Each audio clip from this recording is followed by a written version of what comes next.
Wow. Hey, pura vida, mi gente. Much love and respect. Shabbat Shalom. Yeah. Thanks for tuning in. I appreciate you guys being here. This is going to be a little Shabbat flow. Get back into the whole research. Just talking about biblical and indigenous tribes of America. So, what you're looking at right here, guys, is a great playlist. We have a lot of years here of research. Different brothers here. Myself, my videos. We got Drop. Shout out to Drop. Teach Me to Be Priestly. We got Job Nasir right here. All right, and different people. And a lot of my videos, right? There's one on Genesis 49ers. This is a playlist I created, but has a lot of my videos too, and a lot of Drop from Khan and Drop Nation, you know. A lot of good Drop. So we're gonna get back into a book we've been reading. Okay. So I just wanted to remind everybody about this playlist in case you've missed the previous research. We're just adding more icing to the cake, and we're just going over certain books that we haven't gone over, or certain chapters we haven't read, and certain books. And that's what we're going to do today. Continue just catching up on a certain book we've been reading, and we'll get back into it today. Just want to remind everybody that, as you guys can see here, if we go towards the last couple of drops, about 9 months ago, I would say, yeah, this is one of them right here. American Indian 10 Lost Tribes of Religious Rites and Ceremonies. That's from the book we're going to read today. We got that already, that chapter. And we got Public Worship of the American Indians and their religious beliefs, right? And we got that from that book we're reading today. And then Testimonies and Miscellaneous Facts from Primary Source about, you know, the American Indians, what people thought about them. Okay, so that's a couple of the videos in case you missed the previous readings of the book we're going to read today. And again, that book is The 10 Tribes of Israel, The True History, North American Indians, showing that they are the descendants of these 10 tribes, of the 10 tribes of Israel, by Timothy R. Jenkins. This is from the 1800s. Here it says, according to the Act of Congress in 1883. And we go all the way to page 191 of this book, where we left off before in the previous videos 9 months ago. It says the Indians have a system of morality among them that is very striking. They have teachers to instruct them in it, of which they have thought very highly, till of late years they begin to doubt its efficacy. And it says, we are indebted to Dobson's Encyclopedia for the following testimony of Indian morality. Volume 1, page 557. It is the advice given from a father to a son. It is belief taken from a Spanish author. My son, who art come into light from the womb, we know not how long heaven will grant to us the enjoyment of the precious gem which we possess in thee. But however short the period, endeavor to live exactly, praying to the Great Spirit continually to assist thee. He created thee, thou art his property. He is thy father, and loves thee still more than I do.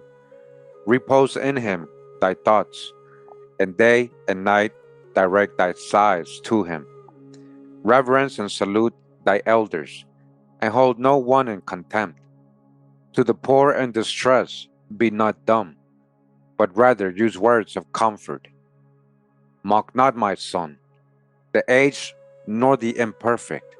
Scorn not him who you see fall into some folly or transgression, nor make him reproaches, and beware lest thou fall into the same error, which offends thee in another. Go not where thou art not called, nor interfere in that which does not concern thee. No more, my son. Enough has been said to discharge the duties of a father. With these counsels I wish to fortify thy mind. Refuse them not, nor act in contradiction to them, for on them thy life and all thy happiness depend. All right, that's from the Indians, right? That's what they're telling their son, right?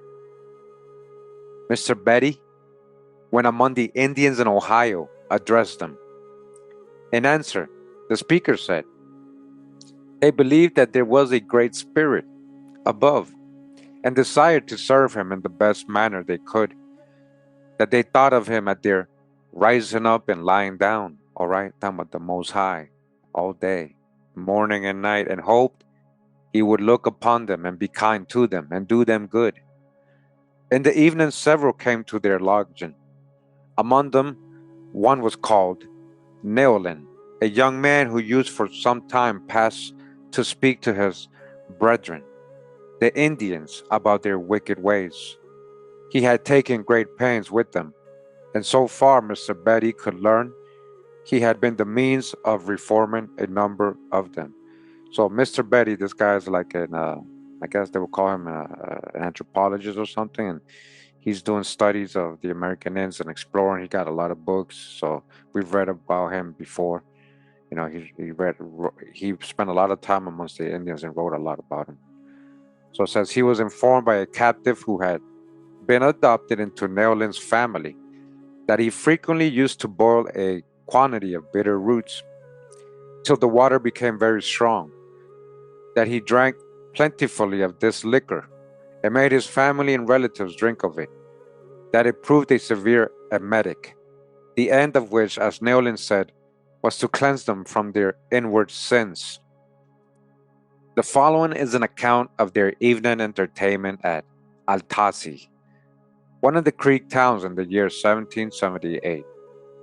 The writer, after describing the council house where the Indians met, says, the assembly being now seated in order, and the house illuminated by their mystical cane fire in the middle, two middle-aged men came together, each having a very large conch shell full of black drink, advancing with slow, uniform, and steady steps, their eyes and countenances lifted up, and singing very low, but sweetly, till they came within 6 or 8 steps of the king's and white people's seats, or the European seats.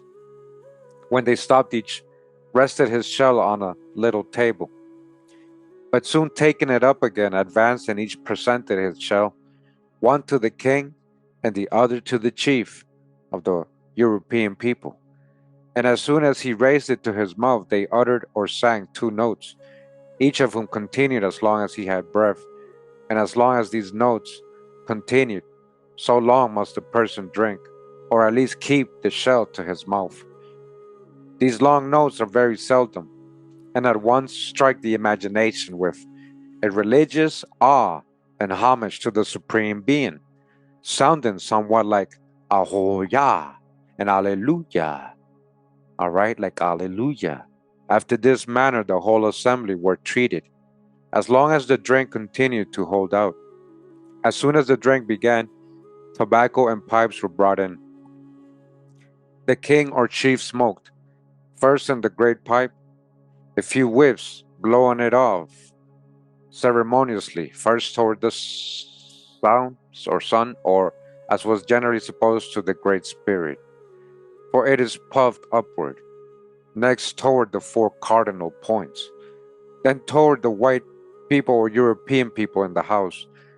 Then the great pipe is taken from the hand of the king and presented to the chief white man, or the chief or the leader of the European people, and then to the great war chief, from whence it is circulated through the ranks of headmen and warriors, and then returned to the chief. After this, each one filled his pipe from his own or his neighbor's pouch. Here all classes of citizens resort every night in the summer of moderate season. The women and children are not allowed, or very seldom, to enter the public square.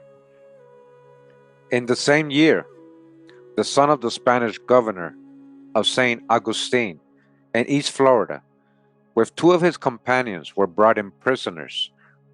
They then being at war with that province, they were all condemned to be burned. The English traders in the town petitioned the Indians in their behalf, expressing their wishes to obtain their pardon, offering great ransom, acquainting them at the same time with their rank. Upon this, the headmen or chiefs of the whole nation were convened, and after solemn and mature deliberation returned the traitor their final answer in the following address. Brethren and friends, we have been considering upon this business concerning the captives, and that under the eye and fear of the Great Spirit, you know that these people are our cruel enemies. They save no lives of us red men who fall into their power. You say that the youth is the son of the Spanish governor. We believe it. We are sorry that he has fallen into our hands, but he is our enemy. The two young men, his friends, are equally our enemies. We are sorry to see them here, but we know no difference in their flesh and blood. They are equally our enemies. If we save one, we must save all three. But we cannot do this. The red men require their blood to appease the spirits of their slain relatives. They have entrusted us with the guardianship of their laws and rights. We cannot betray them. However, we have a sacred prescription relative to this affair, which allows us to extend mercy to a certain degree. A third is to be saved by lot. The Great Spirit allows us to put it to that decision. He is no respecter of persons. The lots were cast. The governor's son and one of his friends were taken and burned. This must certainly appear to some of the as the act of barbarians. But how far is it removed from the practice of the Jews when they so vociferously called out, "Crucify him, crucify him"? Wow. Look at the relationship they try to bring to Christianity. Hijack. And Pilate said, "Ye have a custom that I should release a prisoner to you at the feast." But they cried more bitterly, "No, this man, but Barabbas." A minister preaching to a congregation of Christian Indians, or praying Indians, west of Delaware, or of the Delaware, observed a stranger Indian, listening with great attention. After the service, the minister inquired who he was. It appeared on inquiry that he lived 300 miles to the westward, that he had just arrived and gave this account of himself. His elder brother living in his house had been many days and nights in perplexity, wishing to learn to know the Great Spirit, till at length he resolved to retire into the woods, supposing that he should succeed better in a state of separation from all mankind. Having spent many weeks alone in great affliction, he thought he saw a man of majestic appearance, who informed him that there were Indians living to the southeast who were acquainted with the Great Spirit and the way to everlasting life, adding that he should go home and tell his people what he had seen and heard. For this reason, as soon as he heard his brother speak, he determined to travel in search of the people he had described, till he found them. And since he had heard what had been said that day, the words had been welcome to his heart. A missionary made a journey to the Shawanese country, the savage of the Indian nations, the most savage, they're saying. He stopped at the first village he came to and lodged with one of the chief men. He informed the chief of his business and opened some truths of the gospel to him by means of an interpreter who accompanied him. The chief paid great attention and after some time told him that he was convinced that the missionary's doctrines were true, pointing out the right road. They evangelized the Indians, That the Shawanese had long been striving to find out the way of life, but that he must own with regret that all their labor and researches had been in vain, that they therefore had lost all courage, not knowing what they should do further to obtain happiness. The chief accompanied the missionary to the next village and persuaded him to lodge with a heathen teacher. The missionary then preached to him and told him that he had brought him the words of eternal life. After some days, the heathen teacher said, "I have not been able to sleep all night, for I am continually meditating upon your words, and will now open to you my whole heart. I believe you speak the truth. A year ago I became convinced that we are altogether sinful creatures, and that none of our good works can save us. But I did not know what to do to get relief. I have therefore comforted my people that somebody would come and show us the true way to happiness, for we are not in the right way. And even but the day before you came, I desired my people to have a little patience, and that some teacher would come. Now you have come, and I verily believe that the Great Spirit has sent you to make known His word to us. All right, so they kind of saying the chief was like, hey, they thought that these missionaries were like sent by the Great Spirit, right? So Christianity, hey, maybe it was part of it, right? Deuteronomy 28, I don't know. The hijack. So hey, continuing, it says, Monsieur de la Poterie, a French author speaking of the Cherokees and other southern Indians, give this account of them. These Indians look upon the end of life to be living happily, and for this purpose their whole customs are calculated to prevent avarice, which they think embitters life. Nothing is a more severe reflection among them than to say that a man love his own. To prevent the use and propagation of such a vice, upon the death of an Indian, they, they burn all that belongs to the deceased, that there may be no temptation for the parents to hoard up a superfluity of arms or domestic conveniences for his children. They cultivate no more land than is necessary for their plentiful subsistence and hospitality to strangers. At the feast of expiation, they also burn all the fruits of the earth and grains left of the past year's crops. Mr. Brainerd informs us that about 130 miles from our settlements, he met with an Indian who said to be a devoted and zealous reformer. He was dressed in a hideous and terrific manner. He had a house consecrated to religious worship. Mr. Brainerd discoursed with him about Christianity, and some of the discourse he seemed to like, and some of it was wholly rejected.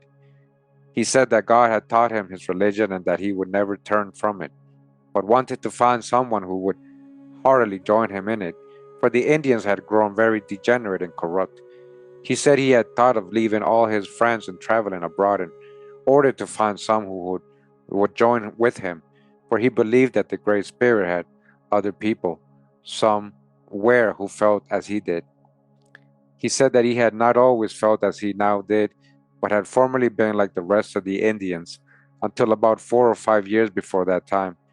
Then he said that his heart was very much distressed, so that he could not live among the Indians, but got away into the woods and lived for some months. At length he said the Great Spirit had comforted his heart and showed him what he should do. And since that time he had known the Great Spirit and tries to serve him and love all men, be they who they may, as he never did before. He treated Mr. Brainerd with uncommon courtesy, and seemed to be hearty in it. The other Indians said that he had opposed their drinking strong liquors with all his power, and that if at any time he could not dissuade them from it, he would leave them and go crying into the woods. It was manifest that he had a set of religious notions of his own, that he had looked into for himself, and he had not taken for granted upon bare tradition, and he relished or disrelished whatever was spoken of a religious nature, according as it agreed or disagreed with his standard. He would sometimes say, now, that I like so the Great Spirit has taught me, etc. Some of his sentiments seemed very just, yet he utterly denied the existence of an evil spirit, and declared there was no such being known among the Indians of old times, whose religion he supposed he was trying to revive, right? So there's like European trying to be like the Indians and, speak for them and, all this stuff that we're reading. He also said that departed souls went southward, and the difference between the good and the bad was that the former were admitted into beautiful towns with spiritual walls, or walls agreeable to the nature of souls. The latter would forever hover around those walls and attempt to get in. He seemed to be sincere, honest, and conscientious in his own way, and according to his own religious notions, which was more than could be said of more or of most other pagans Mr. Brainerd had seen. He was considered and derided by the other Indians as a precise zealot, who made an unnecessary noise about religious matters, but in Mr. Brainerd's opinion, there was something in his temper and disposition that looked more like true religion than anything he had observed among other heathen Indians. Smith, in his History of New Jersey, gives the following extract from a letter on this subject from an Indian interpreter, the well known Conrad Weiser. And he says, I write this to give an account of what I have observed among the Indians in relation to their belief and confidence in a divine being.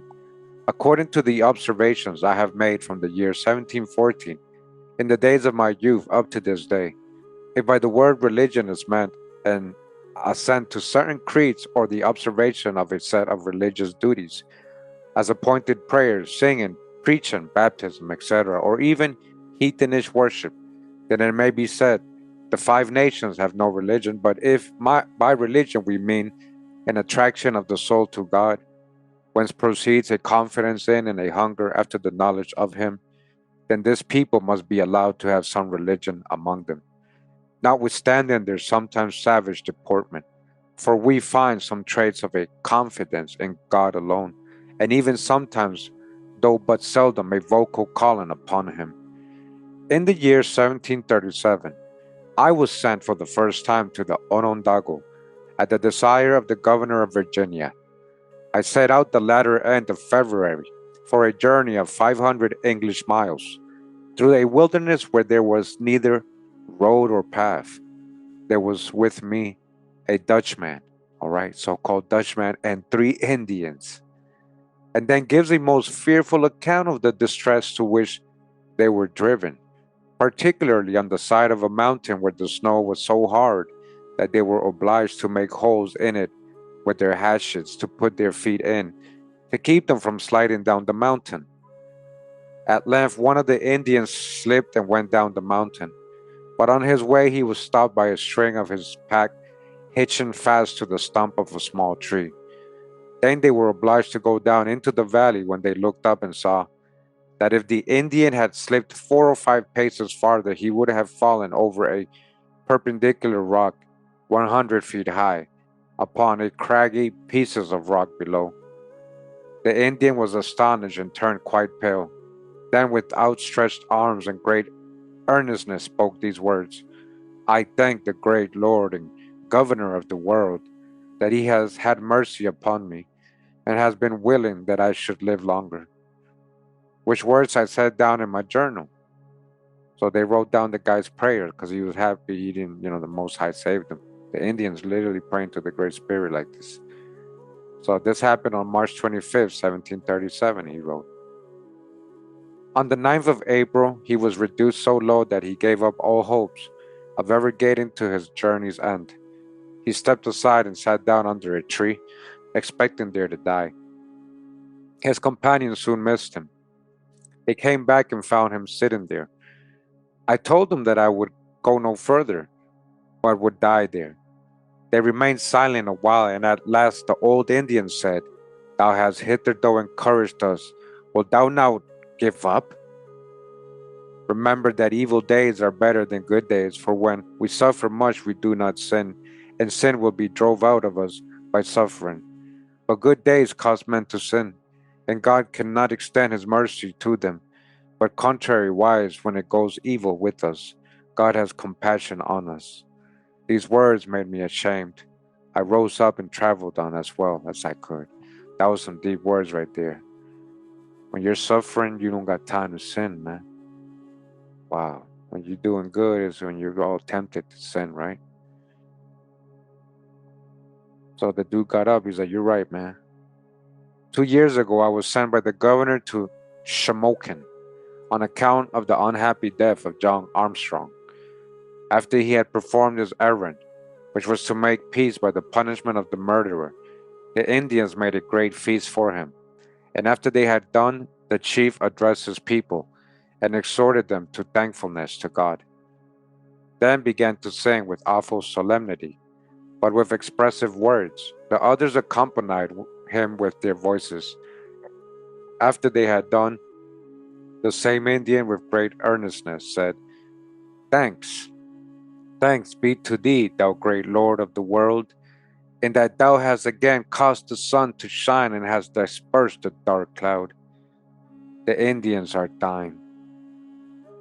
The old king, O Kanikon, who died in 1781 in Burlington, New Jersey, just before his death sent for his brother's son, whom he had appointed to be king after him, and addressed him thus: My brother's son, this day I deliver my heart into your bosom.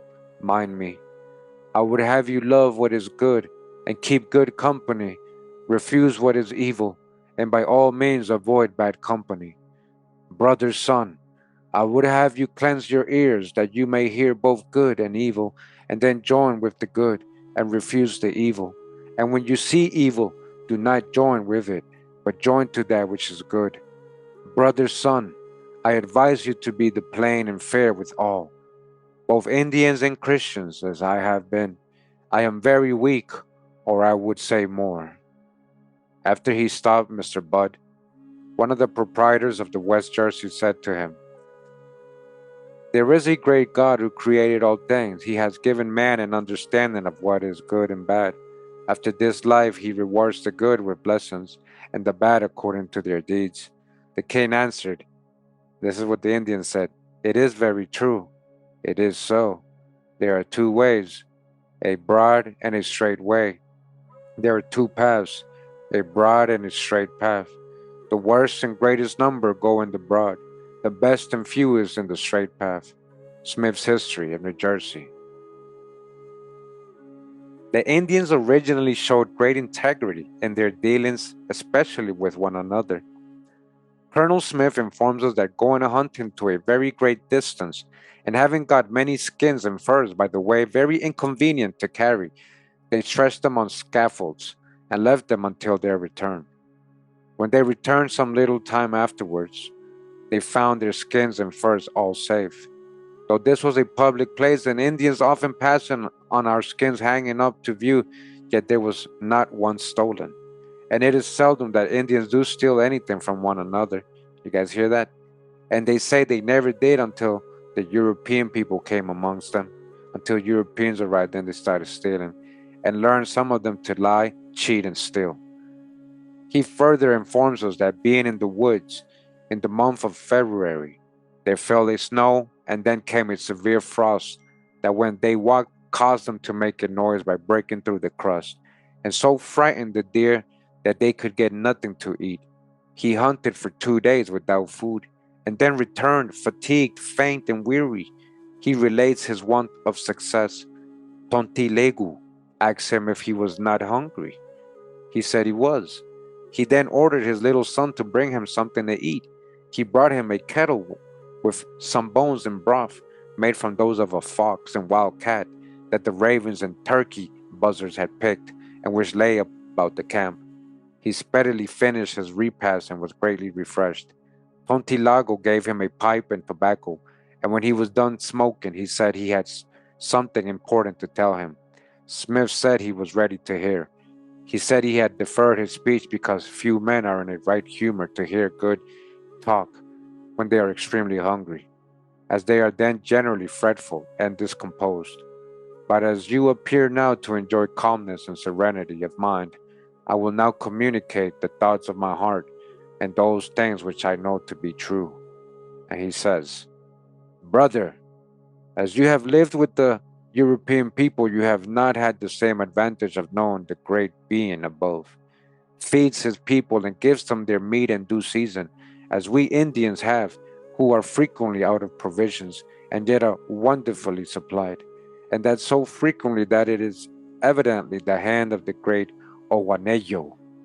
This, in their language, signifies the owner and ruler of all things, that does this, whereas the European people have large stocks of tame cattle that they can kill when they please, and also their barns and cribs filled with grain, and therefore have not the opportunity of seeing and knowing that they are supported by the ruler of heaven and earth.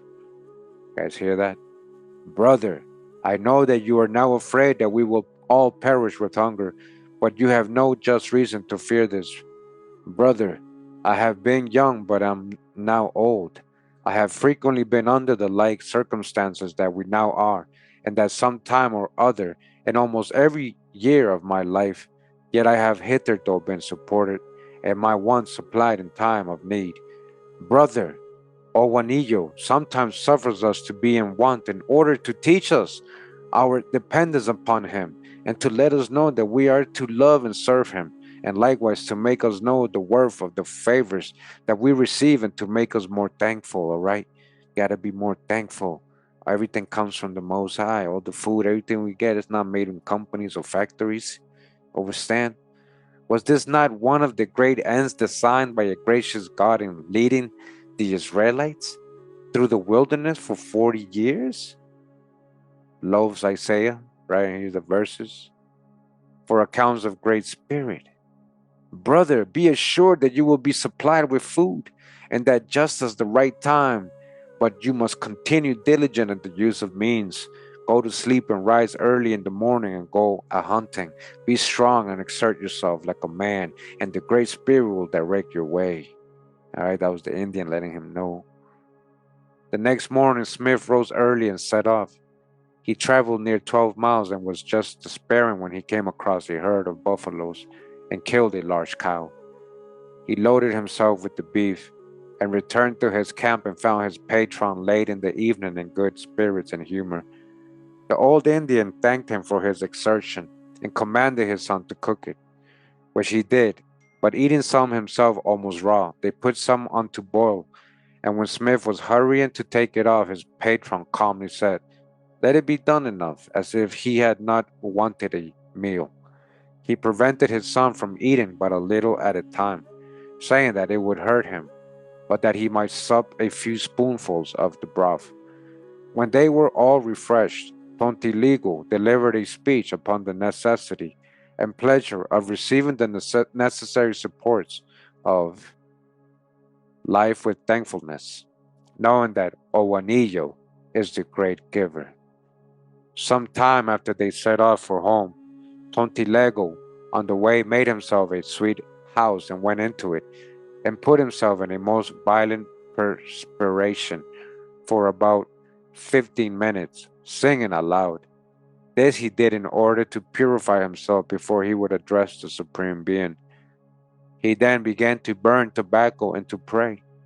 He began each petition with "Oh, oh, oh, oh," and began his address in the following manner: "O great being, I thank thee that I have obtained the use of my legs again."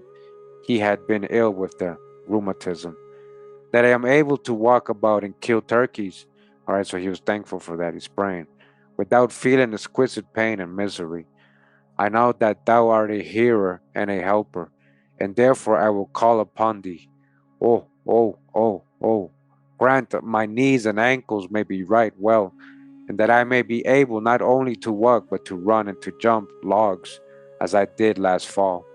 Oh, oh, oh, oh. Grant that on this voyage we may kill bears, as they may be crossing the Sciota and Sandusky.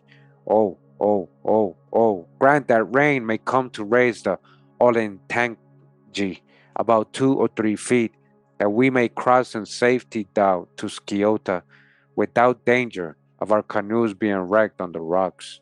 And now, O great being, thou knowest how matters stand. Thou knowest that I am a great lover of tobacco. I know not when I may get any more.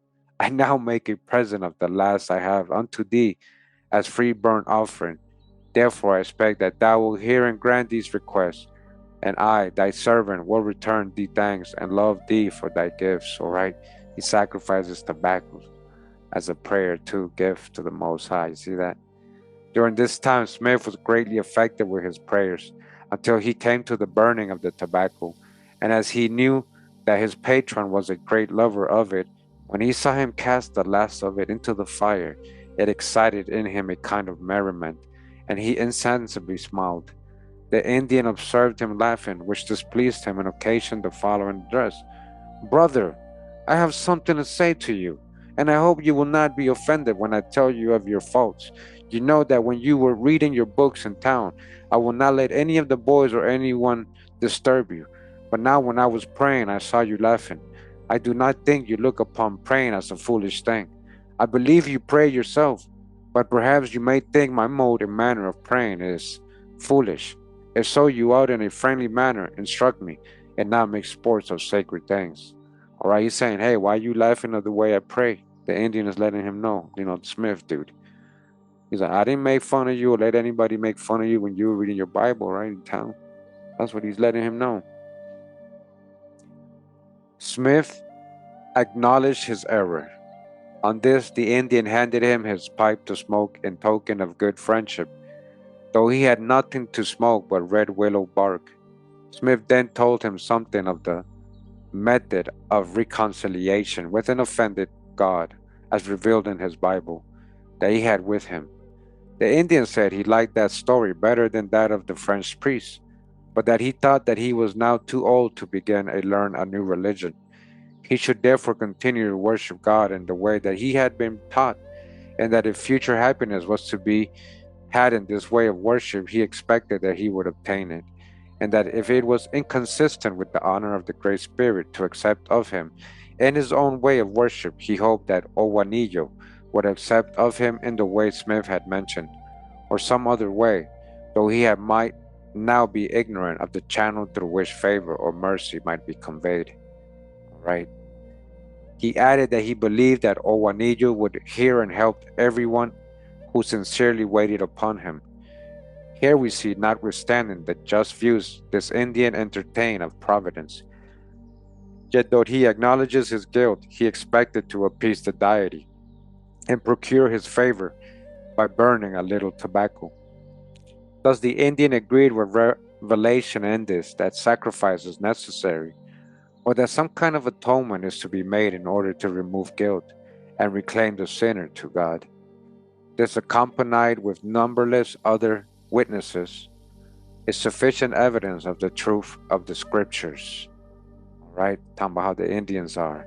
At another time, Tontilego informed him that there were a great many of the Caughnawagas and Wyandots, a kind of half Roman Catholics, but as for himself, he said that he and priests could not agree, and that the priests had notions that contradicted both sense and reason, and had the assurance to tell him that the book of God taught him these foolish absurdities. But he could not believe that the great and good Spirit ever taught them any such nonsense, and therefore he thought that the Indians' old religion was better than this new way of worshiping God. All right. And that's the end of that chapter, right? That's pretty cool, getting some stories here and there. All right. And we're going to continue into this next part right here. It's a quick one. It says separation of the Indian women. Separation of the Indian women. The last remarkable fact to be mentioned is the constant practice of the Indian nations in the separation of their women on certain occasions. The southern Indians obliged their women in their lunar retreats to build small huts at a considerable distance from their dwelling houses, as they imagined to be sufficient, where they are obliged to stay at the risk of their lives. Should they be known to violate this ancient law, they must answer to every misfortune that the people meet with. Among the Indians on the northwest of the Ohio, the conduct of the women seemed perfectly agreeable, as far as circumstances will permit, to the law of Moses. A young woman at first changed in her circumstances immediately, separates herself from the rest in a hut made at some distance from the dwelling house, and remains there during the whole time of her malady, or 7 days. The person who brings her victuals is very careful not to touch her, and so cautious is she of touching her own food with her hands that she makes use of sharpened stick instead of a fork, with which she takes up her venison, and a small ladle or spoon for her other food. When the 7 days are ended, she bathes herself in water, washes all her clothes, and cleanses the vessels she has made use of.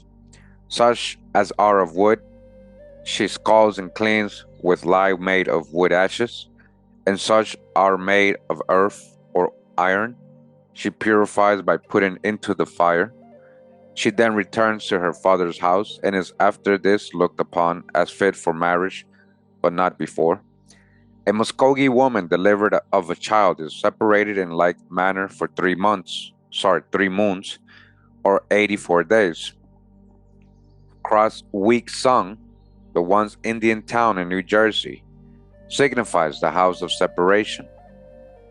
By the Levitical law, a woman was to be separated and unclean 40 days for a man child and 80 for a female child, from which law alone it appears that the Indians could have adopted this extraordinary custom, as they must have done all their numerous laws of purity, and more especially as some of the nations observe the like distinction between the male and female children.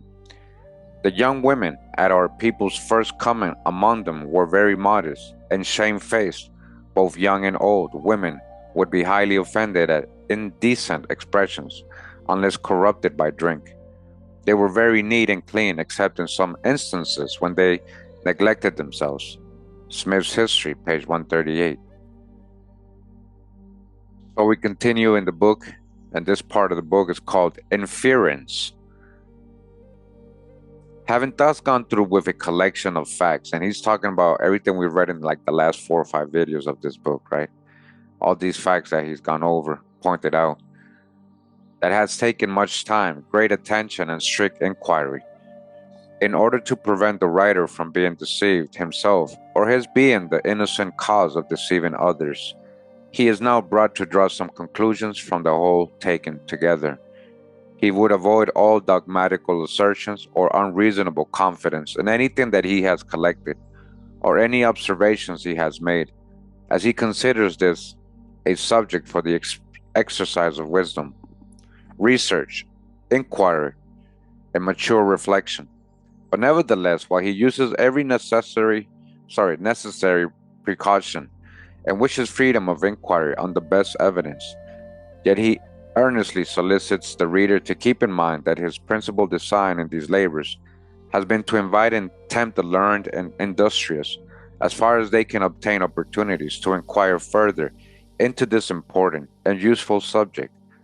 What could possibly bring greater declarative glory to God to tend more essentially to affect and rouse the nations of the earth with a deeper sense of the certainty of the prophetic declarations of the Holy Scriptures, and thus call their attention to the truth of the divine revelation that a full discovery that these wandering nations of Indians, listens, are the long lost tribes of Israel, but kept under the protection of Almighty God, though despised by all mankind, for more than 2,000 years, separated from and unknown to the civilized world.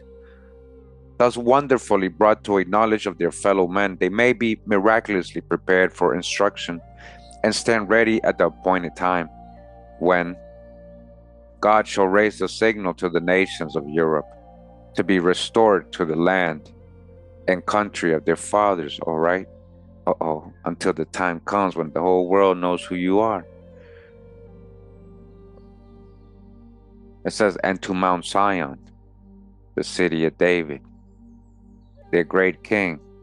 We're just talking about the Prester and head, and this direct, positive, and literal fulfillment of the numerous promises of the God of Abraham, Isaac, and Jacob, their pious progenitors and founders near 4,000 years ago.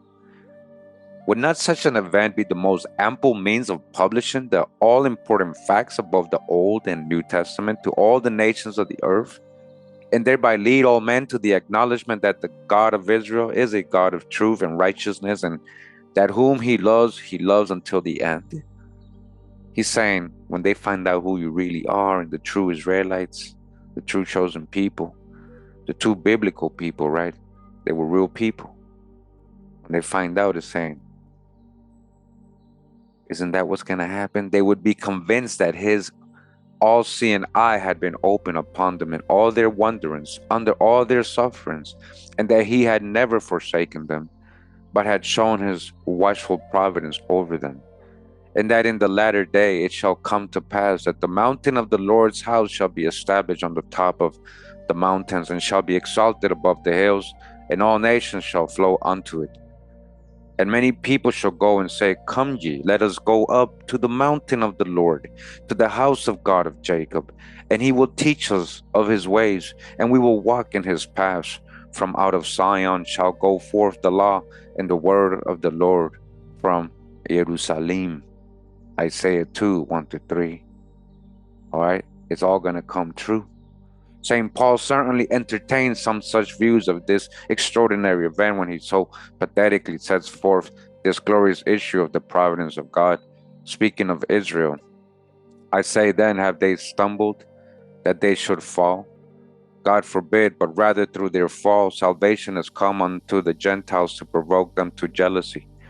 Now, if the fall of them be the riches of the world, and the diminishing of them the riches of the Gentiles, how much more their fullness? For if the casting away of them be the reconciling of the world, what shall the receiving of them be but life from the dead? The writer will not determine with any degree of positiveness on the fact that these aborigines, again, listen, the aborigines of our country are, past all doubt, listen, the descendants of Jacob. Okay? We're going to highlight that. These aborigines, the indigenous, the original people of the Americas, a large amount of them, not all of them, but are past all doubt the descendants of Jacob, Israelites, as he wishes every man to draw the conclusion from the facts themselves. But he thinks he may, without impeachment of his integrity or prudence, or any charge of overcredulity, say that were a people to be found, with demonstrative evidence that their descent was from Jacob, it could hardly be expected at this time that their language, manners, customs, and habits, with their religious rites, should discover great similarity to those of the ancient Jews, so-called Jews, and of their divine law without supernatural revelation or some miraculous interposition than the present nation of American Indians have done and still do to every industrious and intelligent inquirer. You see it all over. You see it in the culture, you see it in the language, you see it in everything. In the American Indians, the true old world.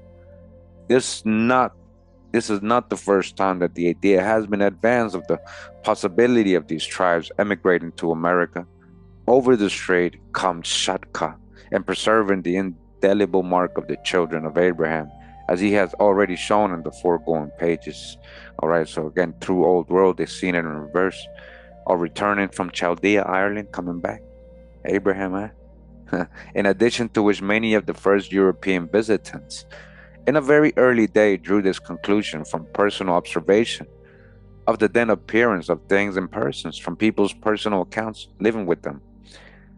Monsignor de Guines, who wrote so long ago in one of his memoirs speaking of the discoveries of America before the time of Columbus, says, these researches, which of themselves gives us great insight into the origin of the Americans, leads to the determination of the route of the colonies sent to the continent. He thinks the greater portion of them passed thither by the most eastern extremities of Asia, where the two continents are only separated by a narrow strait easy to cross. He reports instances of women who from Canada and Florida have traveled to Tartary without seeing the ocean.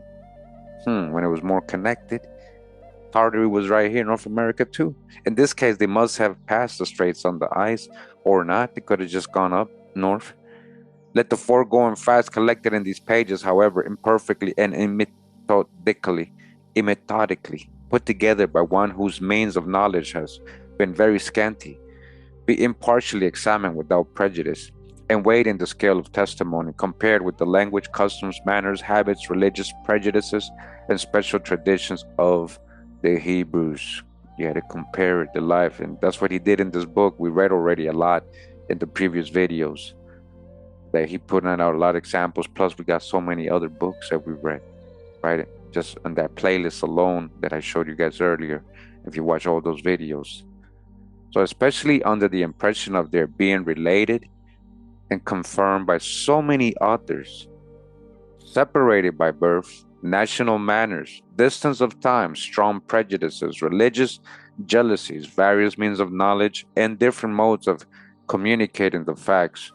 From Christopher Columbus of glorious memory and first discoverer of America, Dutch the hijack. You can't discover a people, that's already in the land. You can't discover it when there's already people in the land. That's not a discovery. You found these people. So, bad example, but yeah, he also knew these were the chosen people. He knew. And then down to Mr. Adair, James Adair. He wrote all about that, remember? We read his book. Who lived with them. He lived with them for 40 years. He had a Choctaw wife. He saw their practices and ceremonies. He said, these are the lost tribes. He lived with them in social intercourse and great intimacy for more than 40 years. And Mr. Mackenzie, a traveler of a late day, but the first who crossed the Atlantic to the Southern Ocean, Portuguese, Spaniards, English, French, Jews, and Christians, men of learning, all combining without acquaintance or knowledge of each other to establish the material facts such as they are. It is possible that the languages of so many hundred nations of apparent savages, scattered over a territory of some thousands of miles in extent, living secluded from all civilized society, without grammar, letters, arts, or sciences, for 2,000 years, should by mere accident be so remarkable for peculiarities known in no other language but the Hebrew, using the same words to signify the same things, having towns and places by the same name. You understand what they're telling you guys here? We've gone over all this, and this playlist, what he's talking about, we have place names that mean the same as their Hebrew words that actually mean the same in Hebrew in the Americas, in the old languages. A gentleman of the first character of the city of New York, well acquainted with the Indians of the state from his childhood, assured the writer of this that when with them at a place called Kohok or Owlflat, now degenerated to Cookhouse, yet well known, showed him a mountain to the west, very high, and that appeared from Kohok, much as the New Jersinks do from the sea, at first approaching the American coast, and told him that the Indians called it Ararat. You guys see that? Ararat. That's what they called it. Is there no weight of evidence? Are they talking about Piling Mountain? In finding peculiar customs among the Indians of the same import as those enjoyed on the ancient people of God and held sacred by both?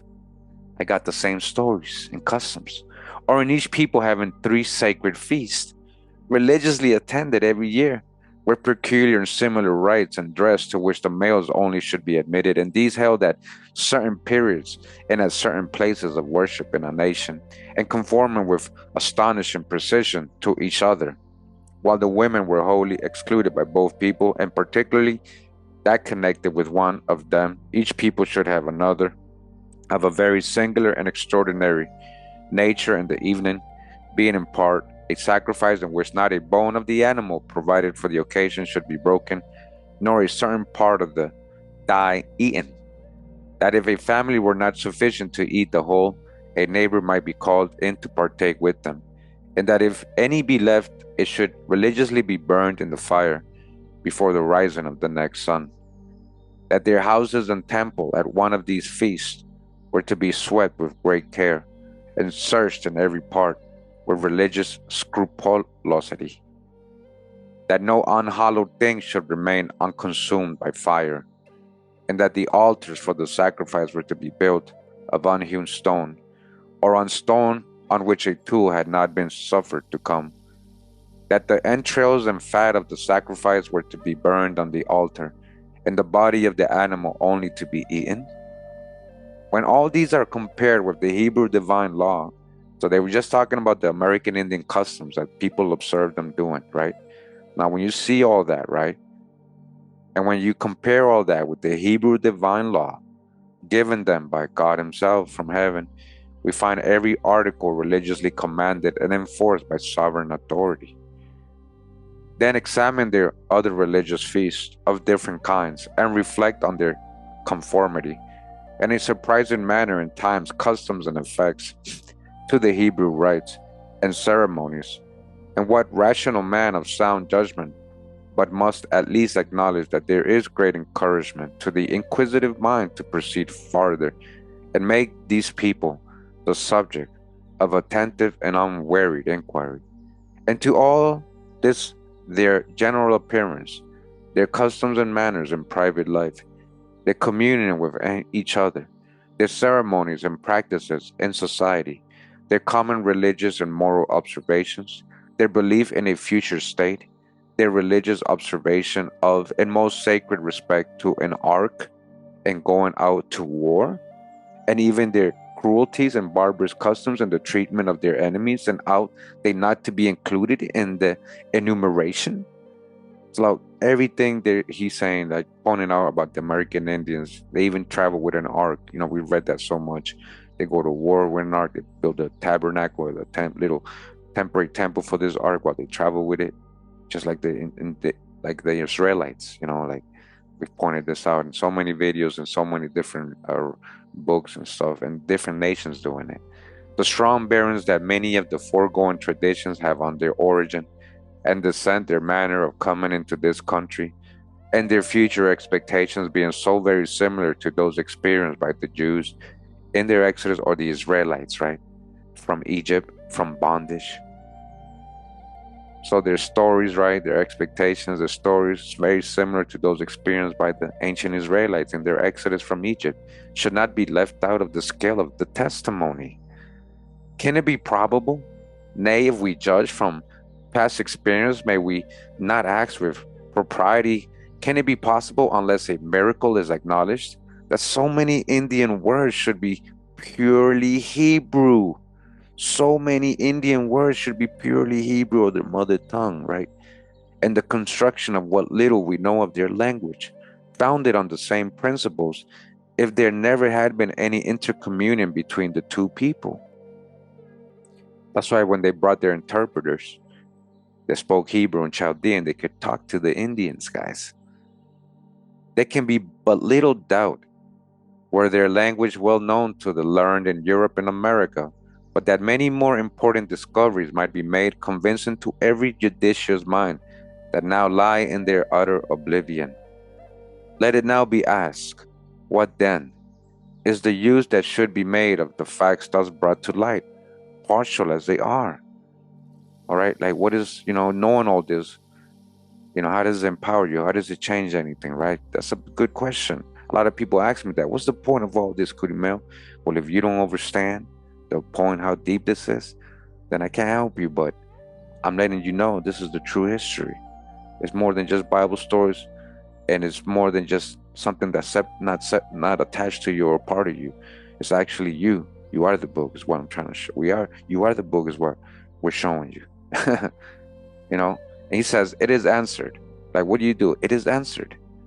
Ought not the nations of Europe and America make a solemn pause and consider the Israelites now scattered, peeled, and expecting their Messiah, to use phraseology of the Bible in a very different point of light from that in which it has been customary to consider it?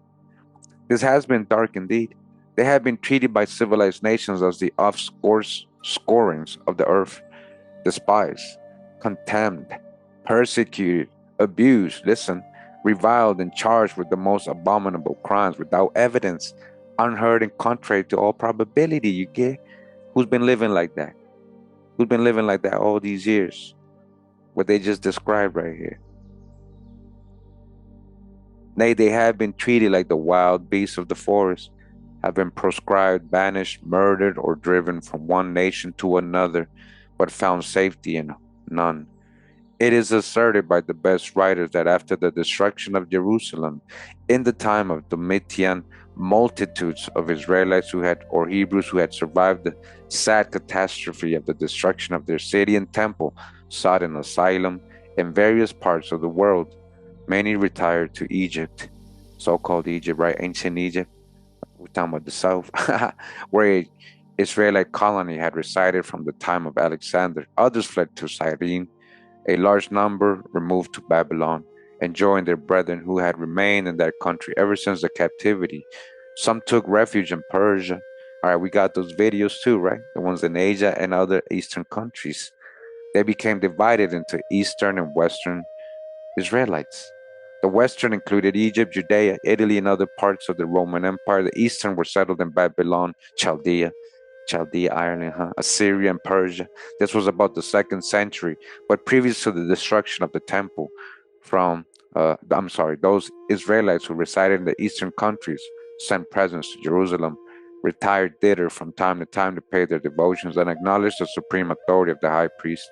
But after the ruin of their country, having no longer any bond of unity, which had before been formed by the high priest and the temple, they elevated chiefs to reside over them, whom they styled princes of the captivity.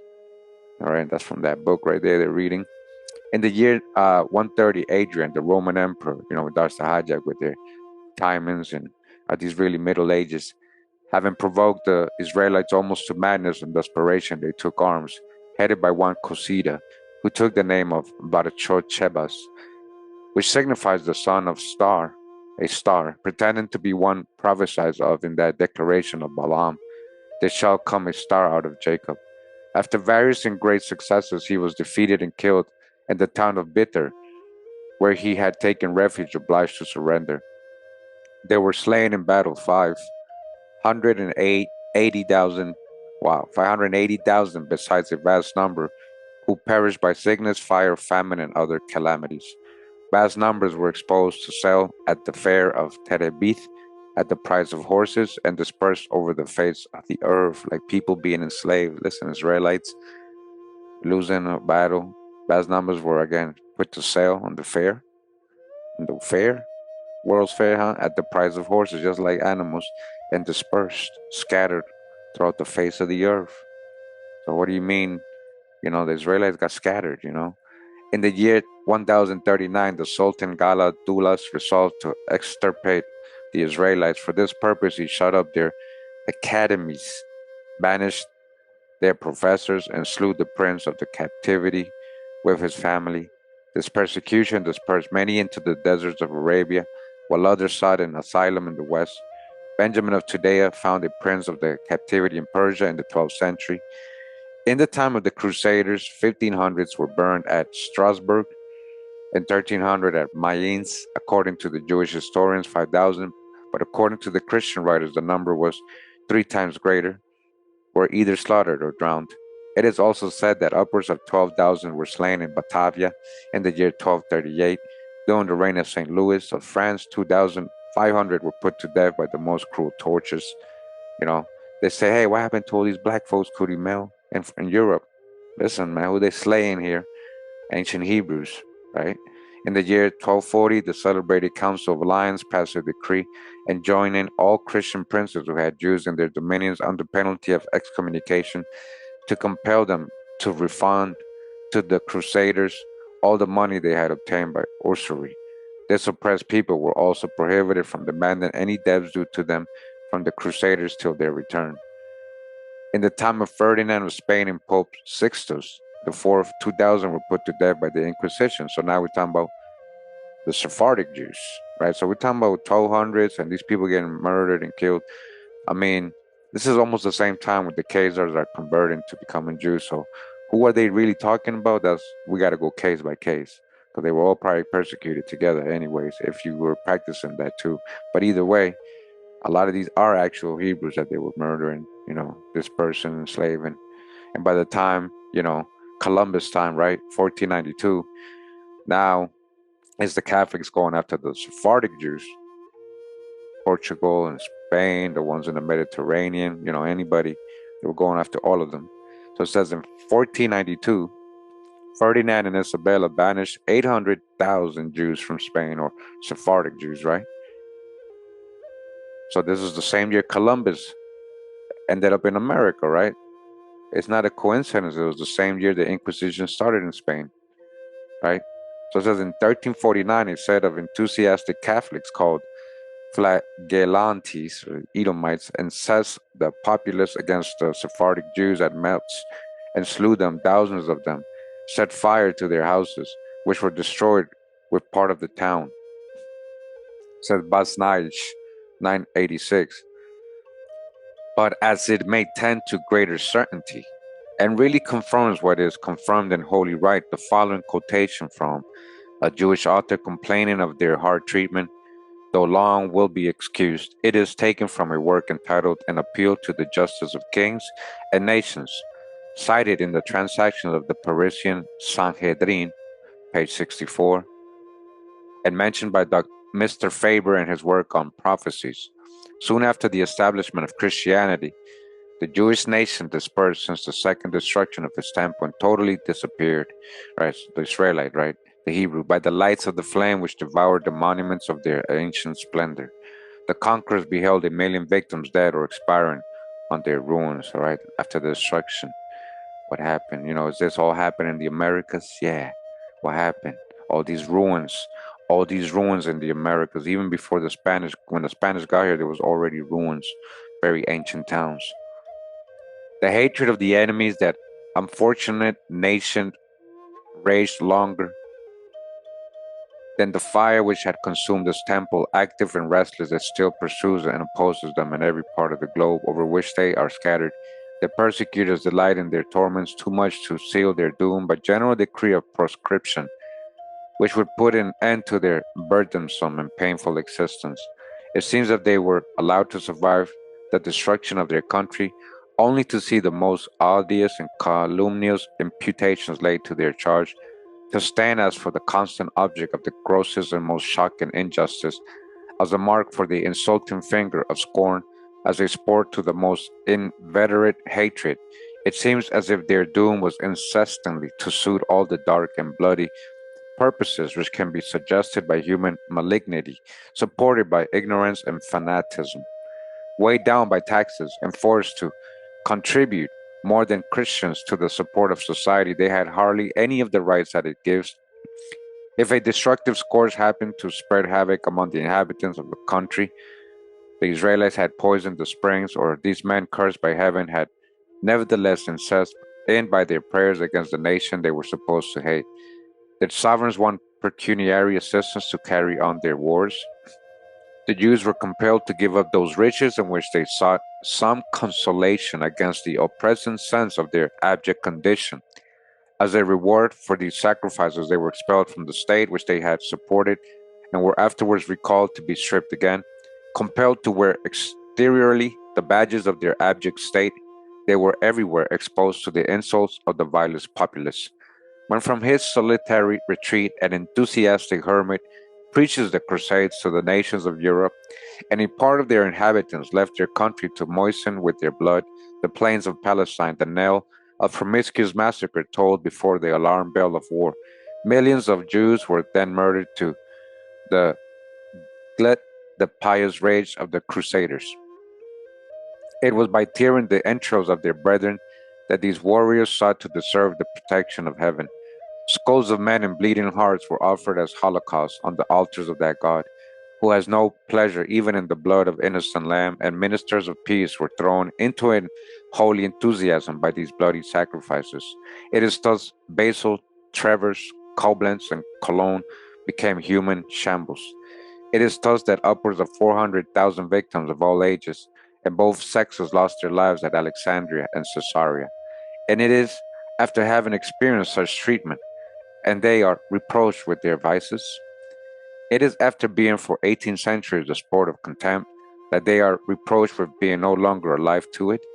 It is after so often glutted with their blood, the thirst of their persecutors, that they are held out as enemies to other nations. It is that when they have been bereft of all means to mollify the hearts of their tyrants, the indignation is roused. If now and then they cast a mournful look toward the ruins of their temple, toward their country, where formerly happiness crowned their peaceful days, free from the cares of ambition and riches, by what crimes have we then deserved this furious intolerance? What is our guilt? It is that generous constancy which we have manifested in defending the laws of our Father. But this constancy ought to have entitled us to the admiration of all nations, and it has only sharpened us to daggers of persecution. So, now it's kind of getting into like, personal, thing with the author and what he thinks of the history of what has happened to, persecuted people, right? He's talking about the Israelites, and but then we gotta also remember that there is a group of people who now are passing as Israelites and are not. And they take on all this history too. Like, yeah, we've been persecuted, so we think of only for evil things because we think of them, Ashkenazi. So I'm just letting you know a lot of this, the stuff happening to other people in the past being persecuted. That was like to real Hebrews, to real Israelites, not just because they were doing evil things too, like the Khazars and all these other people, right? The Chazais. Just want to go ahead and say that, right? As we keep reading, right? But I guess he's getting to a point because he's saying, look how all these people have been persecuted, just like the Indians. Watch, it says, continuing braving all kinds of torments, the pangs of death, the still more terrible pangs of life. We alone have withstood the impetuous torrents of time, sweeping indiscriminately in its course nations, religions, and countries. What has become of these celebrated empires, whose very name still excites our admiration by the ideas of splendid greatness attached to them, and whose power embraces the known globe? They are only remembered as monuments of vanity and of human greatness. Rome and Greece are no more. Their descendants mixed with other nations have lost even the traces of their origin because they weren't real empires. Look at that. So much supposedly have fallen that they don't, it's like they didn't exist because they really didn't. Created empires. So called Romans, so called Greeks, so called Greece, so called Rome. They have lost even the traces of their origin, while a population of a few million of men so often subjugated stand the test of 30 revolving centuries and the fiery ordeal of 15 centuries of persecution. You still here, Jasharallah? You still here, Jacob's trouble, huh? We still preserve laws which were given to us in the first days of the world in the infancy of nature. The last followers of a religion which has embraced the universe haven't disappeared these 15 centuries, and our temples are still standing. They didn't build them, they found them. Founding, huh? These buildings, huh? We alone have been spared by the indiscriminating hand of time, like a column left standing amid the wreck of worlds and the ruin of nature. While this picture gives another awful trait of the human character, and proves the degenerate state of man in his best natural state, and interests every feeling hard in the sufferings of this remarkable people. It also holds up in a striking view the threatenings of God's word and the literal fulfillment of them. It further shows in the most unanswerable manner the Israelites themselves being both witnesses and judges, the truth of divine scripture, and their strange blindness until the end shall come, and the veil shall be taken from their eyes until you remember, till you wake up, till you keep the code. Christians are assured by unerring truth that it has been the obstinacy and idolatry of the tribes of Judah and Israel that have thus caused the anger of the Almighty, because you didn't keep the code, to be enkindled against them, added to the awful invocation of Judah, that the blood of the Messiah might rest on them and their children. Yet in the end, God will call their persecutors to a severe account for the unchristian manner in which they have carried the divine judgments into execution. Little of it has been done for the glory of God. Moses did solemnly forewarn the Israelites that all this would be the consequence of disobedience, right? Deuteronomy 28, to the laws and statutes of Jehovah. Of what? Of Yahweh, Jehovah, Hawa, right? Not keeping the code, like I was just saying. And that at the very time that he encouraged them with a certainty of his special favors in case of their obedience. So even like when we say, hey, if you keep the code, this is all the good things that are gonna happen. If you don't keep the code, this is all the bad things that are gonna happen to you, right? The inspired language is exceedingly strong. And it says, and it shall come to pass, if thou shalt hearken diligently unto the voice of the Lord thy God, or Hawa, your creator, to observe all and do all his commandments, which I command thee this day, that Hawa, thy creator, thy, you know, God will set thee on high above all nations of the earth, and all those blessings before enumerated shall come upon thee. But it shall also come to pass, if thou wilt not hearken unto the voice of Hawa, thy creator, to observe and do all his commandments and his statutes, which I command thee this day, that all these curses shall overtake thee. Cursed shalt thou be in the city, and cursed shalt thou be in the field. Again, Deuteronomy 28, 1, 2, 15, and 16. Okay, you guys understand? I don't just be saying that, it's the same. You read the whole chapter, you're going to see. Every verse applies to only one people in history. It says, the Lord shall bring thee and thy king into a nation which neither thee nor thy fathers have known, and there shalt thou serve other gods of wood and stone. And thou shalt become an astonishment, a proverb, and byword among all nations, whither the Lord shall lead thee. And they shall be upon thee for a sign and a wonder, and upon thy seed forever, or for ages. And thou shalt serve thine enemies, which the Lord shall send against thee. Sent, they came, in hunger and thirst, and in darkness, and in want of all things. And he shall put a yoke of iron upon thy neck, until he has destroyed thee, right? Just like they did to the Indians. If thou wilt not observe to do all the words of this law, if you don't keep the code that are written in this book, that thou mayest fear this glorious and fearful name, Hawa thy creator, and Hawa shall scatter thee among all people, from one end of the earth to the other. Israelites got scattered. And among these nations thou shalt find no ease, neither shall the sole of thy foot find rest. But Hawa shall give thee a trembling of heart, and falling of eyes, and sorrow of mind. And thy life shall hang in doubt before thee, and thou shalt fear day and night, and shall have no assurance of thy life. All right? Just like what happened to black folks, right, in America for a long time, still happening, kind of.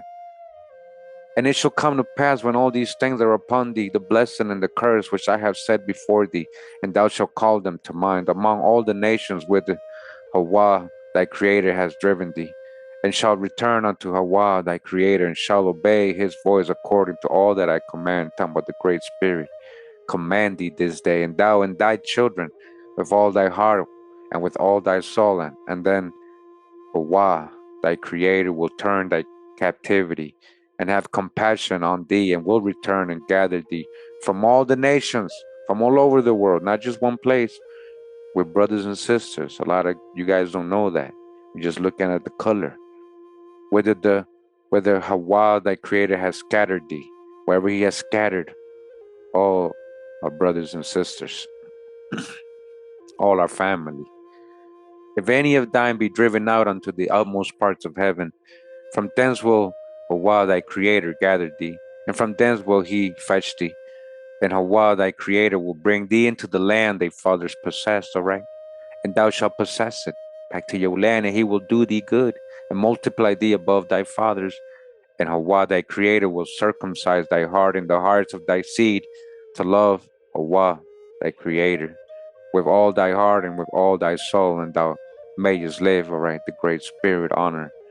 And Hawa thy creator will put all these curses upon thine enemies, and on them who hate thee, who persecute thee. And thou shalt return and obey the voice of Hawa thy creator, and do his commandments which I command thee this day. All right. Thus the Lord, in the midst of the severest judgments, remembers mercy for the descendants of Abraham, Isaac, and Jacob. And these great encouragements to obedience he frequently repeated by his prophets from time to time, as in Isaiah. For Hawa will have compassion on Jacob, and will choose Israel, Jeshurala, tribes, and he will give them rest upon their own land. And the strangers shall be joined to them, and cleave unto the house of Jacob. And the nations shall take them, and bring them in their own place. And the house of Jacob shall possess them in the land of Hawa, as servants and as handmaids. And they shall take them captives, whose captives they were, and they shall rule over their oppressors. They shall rule over their oppressors. It's promise. You know, you got to keep the code. Ho, land spreading wide the shadow of thy wings, which art beyond the river of Cush, accustomed to send messengers by sea, even in bulrush vessels upon the surface of the waters. Go, swift messenger, unto a nation dragged down and plucked, unto a people wonderful from the beginning hitherto. All right. It says here, chapter 18, 1, 2. At that season, a present shall be led to the Lord of hosts, a people dragged away and plucked, even of people wonderful from the beginning, hitherto a nation expectant and trampled underfoot, whose lands rivers have spoiled.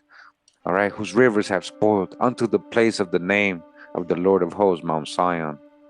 For behold, Hawa shall come as a fire, and his chariot as a whirlwind, to breathe forth his anger in a burning heat. All right, just like a dragon. Listen. Hawa is gonna come with fire, like fire, right? And his chariot as a whirlwind, the wind to breathe forth his anger and burning heat, like a breathing, fire breathing dragon, huh? And his rebuke in flames of fire. For by fire shall Hawa execute judgment, and by his sword upon all flesh, and many shall be the slain of Hawa, the Drakan. Again in Jeremiah, the subject is taken up.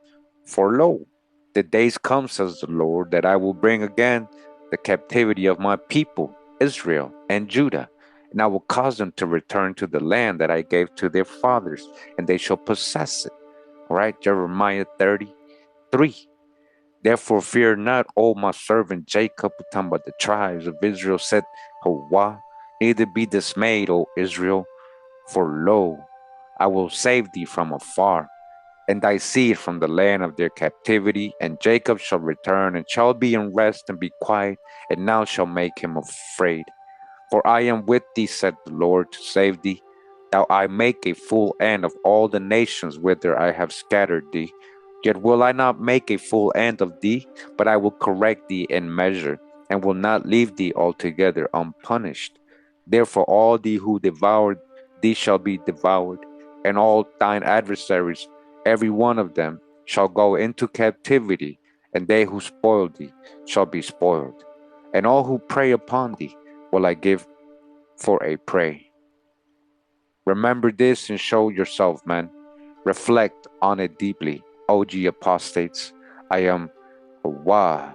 I am your creator, nor is there anything like me. From the beginning, making known the end, the great spirit, and from early times the things that are not yet done. Saying my counsel shall stand, and whatever I have willed I will effect.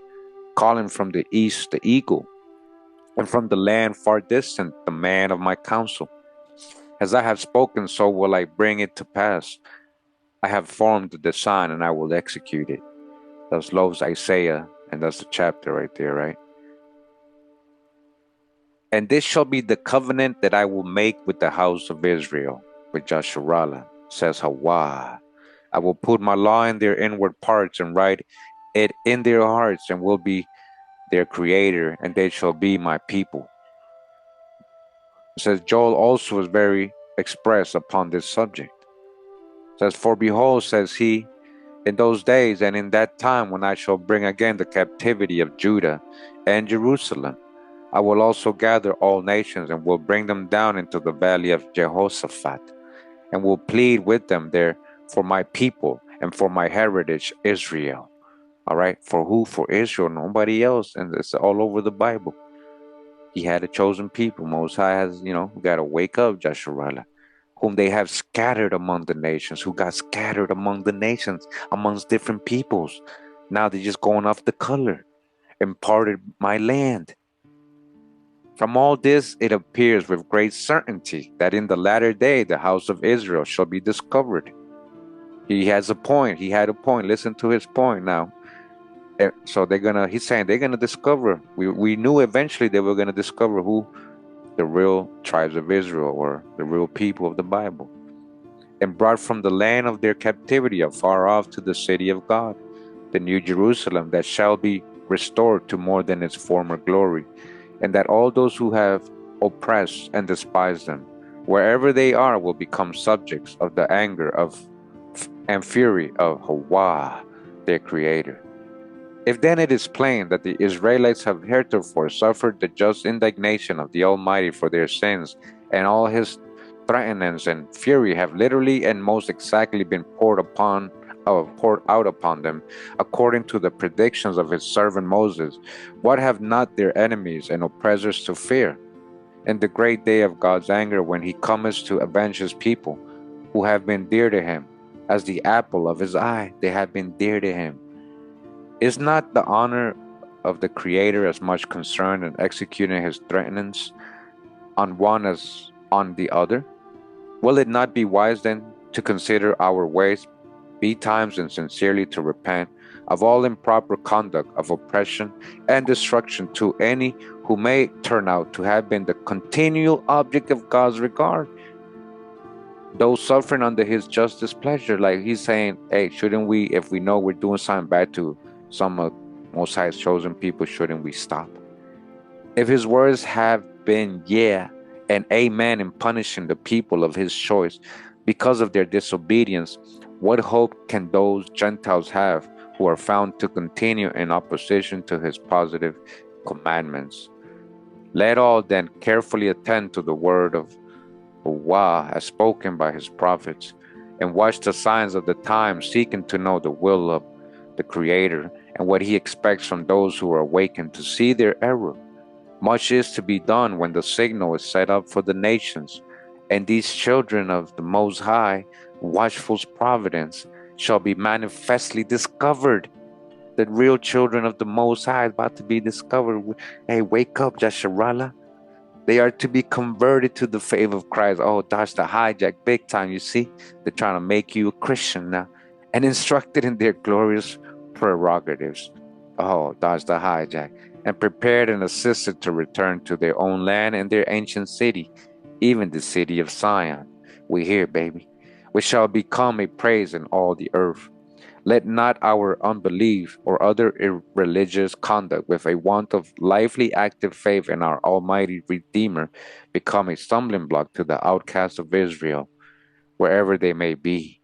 They will naturally look to the practice and example of those calling themselves Christians for encouragement, right? So again, this is the author's opinion, this part. This is from the 1880s, right? He's like, yo, we got to help the Israelites, but we got to help them become Christians, from, coming out of hijack into another hijack, man. Who knows? But God had raised up these United States in these latter days for the very purpose of accomplishing his will and bringing his beloved people to their own land. We are a maritime people, a nation of seafaring men. Our trade and commerce have greatly increased for years past, except during our late troubles. We may, under God, be called to act a great part in this wonderful and increasing drama. And if not alone, we may certainly assist in a union with other maritime powers of Europe.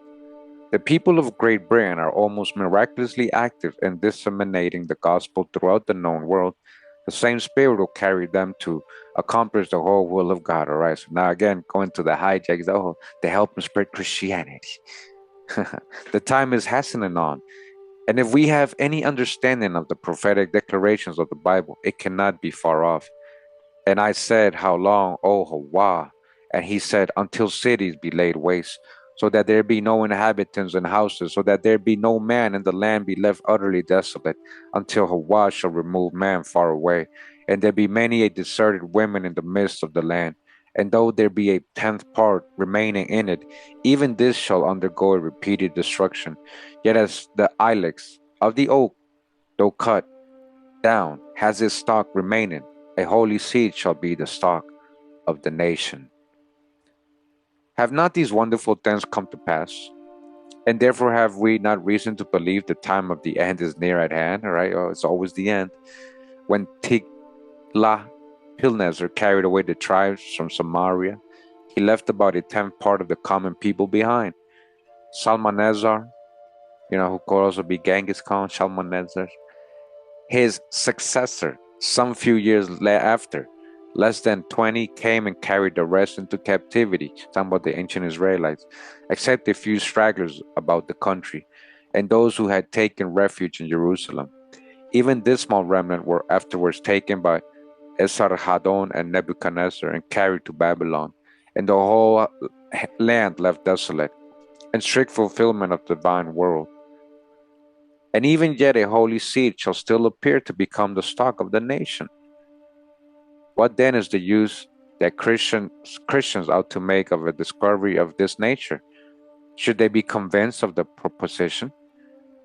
First, to adore with humble reverence the inscrutable riches of the great God and his infinite wisdom and his conduct towards his servants, Abraham, Isaac, and Jacob and their posterity. Secondly, to rejoice in the absolute certainty of the fulfillment of the promises as well as the threatenings of his holy word.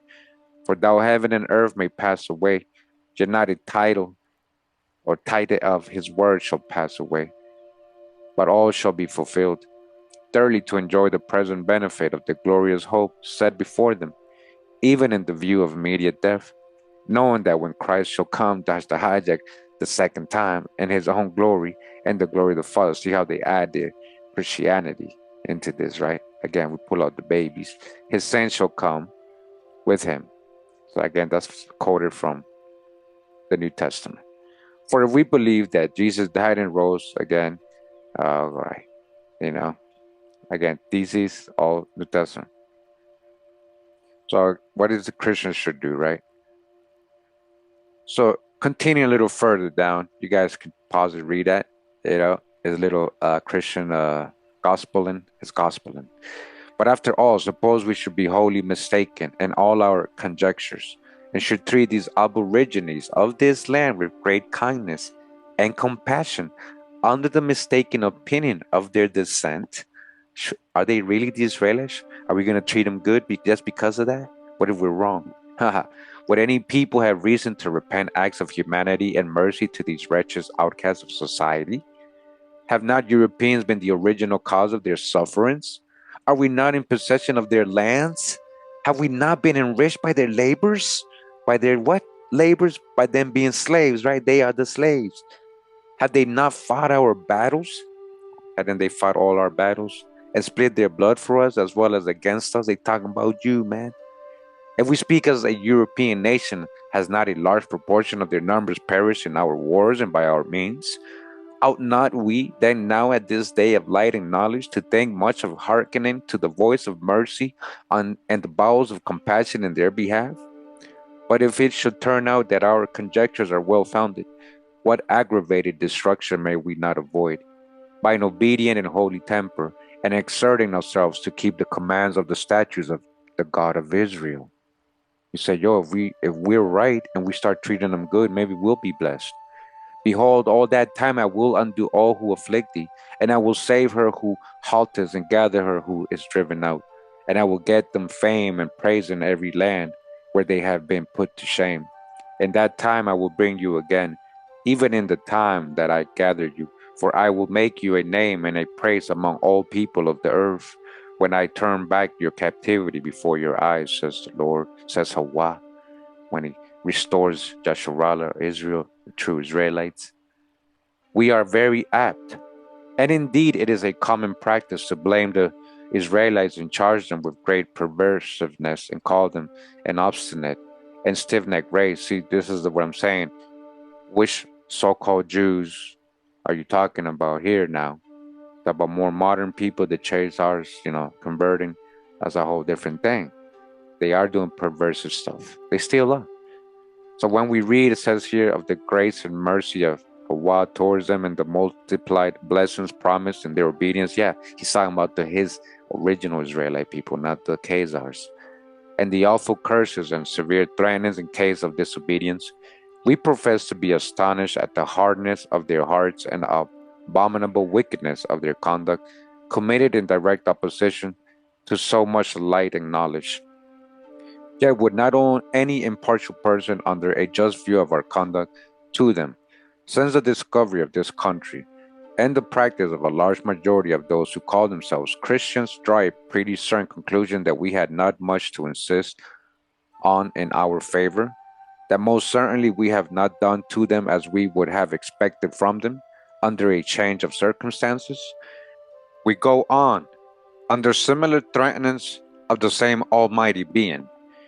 We show much of the same hardness of heart under the like denunciations of vengeance, that he will afflict and destroy without mercy those nations who join in oppressing his people, without regard to his honor and glory. He will be found no respecter of persons, but will fulfill not only his promised blessings, but will with equal certainty inflict all his threatened curses on obstinate offenders. Who is wise? And he shall understand these things. Prudent, and he shall know them. For all the ways of Hawa are tight, and the just shall walk in them, but the transgressor shall fall therein. That's from Hosea or Joshua, right from the book of Joshua. 14:9. And the Lord and Hawa answered me and said, write the vision and put it in plain upon a table, that he may run who readeth it. For the vision is yet for an appointed time, but at the end it shall speak and not lie. Though it tarry, wait for it, because it will surely come. It will not tarry. All right? Habakkuk 2. All right? It's all written. And we're going to end it right there in this book. Really got a little bit left in this book to read from. Again, this book was The 10 Tribes of Israel, the true history of the North American Indians, showing that they are the descendants of these 10 tribes, by Timothy R. Jenkins from the 1880s. All right. Appreciate you guys tuning in all the way to the end. Again, if you haven't seen all the videos on this playlist I mentioned earlier, make sure to check it out. Check these videos out so you can have all the context and all the proof. Much love and respect. Pura vida, mi gente. Hawa.